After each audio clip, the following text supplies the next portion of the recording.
es algo que nos deja un vacío terrible. Yo lo comenté esto mismo algunos años después, y un amigo empezó a leer una novela que yo le recomendé que se llamaba El maestro y Margarita, también de un autor ruso, Bulgakov, y estaba emocionadísimo leyendo y le faltaban 30, 40 páginas para terminar y dijo, se me va a acabar. La volvió a empezar porque no se me puede acabar esto tan fácilmente, ¿no? Y bueno, quienes tengan este tipo de aficiones, bueno, miren, ahora una de las grandes novelas que se están leyendo por cantidades, de un autor sueco que se llama Stieg Larsson. Las novelas la primera se llama Los hombres que no amaban a las mujeres, la segunda se llama La chica que soñaba con un cerillo y un galón de gasolina, y la tercera, La reina en los castillos, la que estoy leyendo y no me sé el título, pero bueno. Es un autor sueco que escribió estas novelas de corte detectivesco y las entregó y se murió. Además, ya no alcanzó a ver el éxito tan tremendo que tienen estas, ¿no? No, les contaba esto porque hablé antier con una amiga y me dijo que se leyó las primeras 2 novelas en un fin de semana.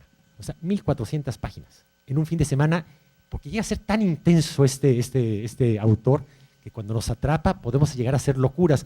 Recuerdo alguna vez también con una niña que su papá como que la acusaba. Confiésale, dile al autor lo que hiciste.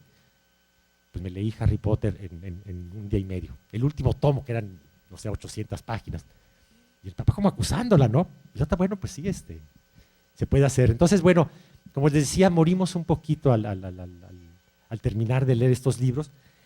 Y lo que a mí me sucedió es que dije, yo quiero volver a seguir teniendo este tipo de sensaciones y de cosas.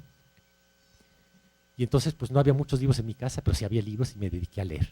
Y entonces, les decía, no había muchos libros, pero mi padre solía comprar libros de esos que salían en los supermercados, de bajo costo, pero bien encuadernaditos, como para que dijeran, miren, esta es una casa de una familia culta, porque hasta leen libros y todo, ¿no?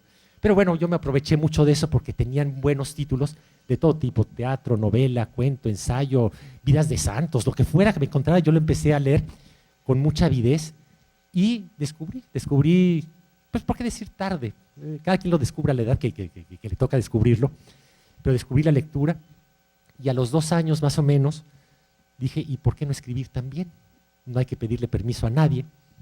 En ese entonces se acababa de abrir en México una librería, Gandhi, que era un nuevo concepto de librería, porque tenía además de la librería, cafetería, sala de exposiciones, y había ahí unos jóvenes que se ponían a escribir. Y yo me acerqué a ellos y vi que ellos no le habían pedido permiso a nadie para escribir. Y entonces me puse a escribir poesía y escribí cantidades de poesía, mucha, muy rimada, con metro, muy clásica, después ya muy libre, pero escribí más de 1000 páginas, que ya cuando las exprimí, pues quedaron unas 15, después escribí unos cuantos poemas más y publiqué mi obra completa, No alcanzó lomo, de tan cortita que era, ¿no? Pero esos poemas, al final ya se empezaban a ser un poco narrativos, como que estaban contando algo, estaban contando un cuento, un pequeño cuento, hasta que un día escribí un cuento y lo disfruté tanto la escritura, que es algo que además me pasa con casi todo lo que escribo. Lo disfruto demasiado, lo disfruto mucho. Salvo un libro que escribí que se llama Migraña en racimos, que es un libro sobre la migraña, que es un libro poco disfrutable, porque es hablar de una enfermedad desde el punto de vista del paciente. Todos los demás libros los he escrito con un gran disfrute. Incluso el último que escribí, que se llama Poesía eras tú, es un libro que escribía a carcajadas. Realmente así se podían oír, yo creo que las casas vecinas, cómo me reía, porque además lo escribí con mucho, como decía, mucho disfrute. Esto venía porque dije, pues voy a escribir, empecé escribiendo poesía, después este cuento, que lo disfruté mucho, pero no solamente lo disfruté yo, sino que lo compartí con algunos amigos, y cuando vi que eso que había salido, digamos, de mi pluma, había causado un impacto más o menos como el que yo esperaba, dije, pues esto es lo mío. Y me dediqué a escribir cuentos, aunque el primer libro que publiqué me llevó 10 años escribirlo, y apenas alcanzó lomo. Incluso al final tuve que meterle un disque poema, porque no era poema, era un experimento que nos habíamos propuesto una serie de amigos, bueno, bastantes. Era tomar la lotería nacional, esta de las jaras y el barril y el diablito, y que cada quien escribiera un poema alrededor de la imagen, y que también otros tantos, creo que son 50 y tantos las barajas, artistas plásticos, hiciera la imagen de eso. Y quedó un libro además muy bonito que nunca se publicó, pero a mí me tocó escribir sobre el Catrín.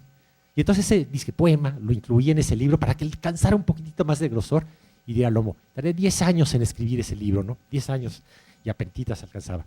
Pero bueno, me había gustado mucho esa experiencia, pero entre tanto, entre lo que yo escribía estos cuentos para niños, me había convertido en lector de tiempo completo, decidí meterme a estudiar una carrera que tuviera que ver con la literatura, aunque ya después no quise ni siquiera recibirme ni tratarla, aunque he hecho algunos libros de texto y me ha sido de mucha utilidad todo lo que estudié ahí.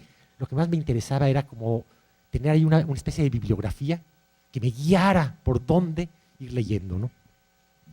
Y mientras estaba en la universidad, algunos editores se fijaron en mí, empecé a publicar algunas notas sobre libros, que es lo que los escritores normalmente empiezan como obreros, escribiendo las reseñas de los libros, y ni modo, eso me tocaba a mí, lo empecé a hacer.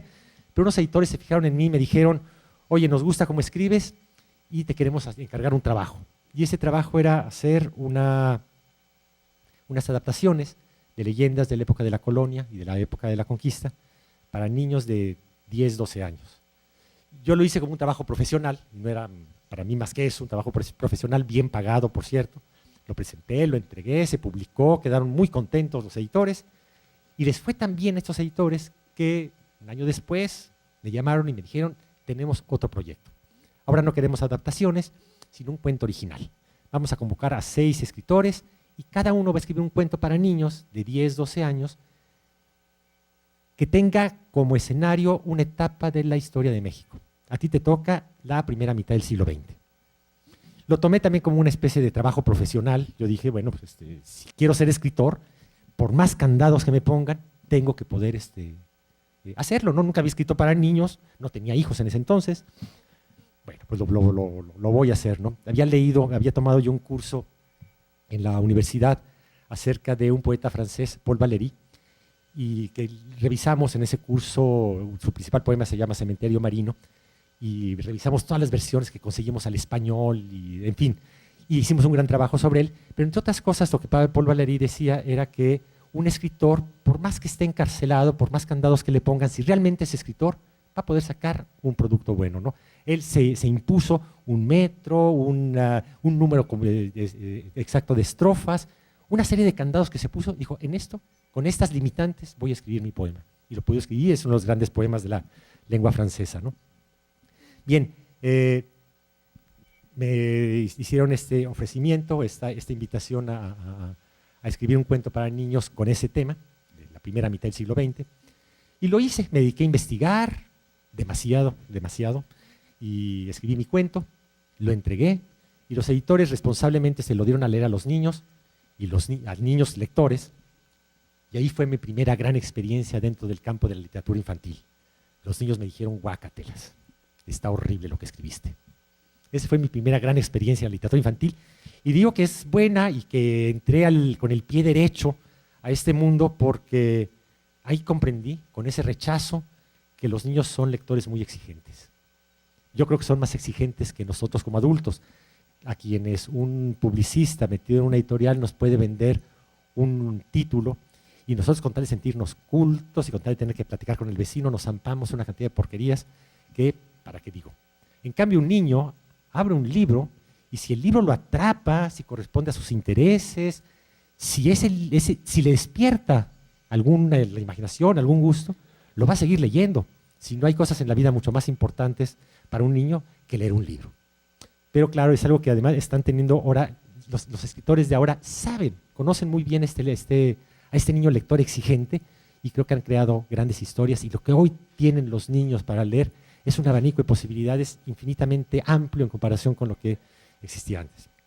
Bien, pues me regresé a mi casa y dije, voy a volver a escribir la historia.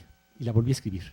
Me volví a meter, vi cuáles eran mis errores, la volví a presentar y los niños me dijeron, ahora sí me gusta. Esta es la historia que sí nos gusta. Tiempo después tuve la posibilidad de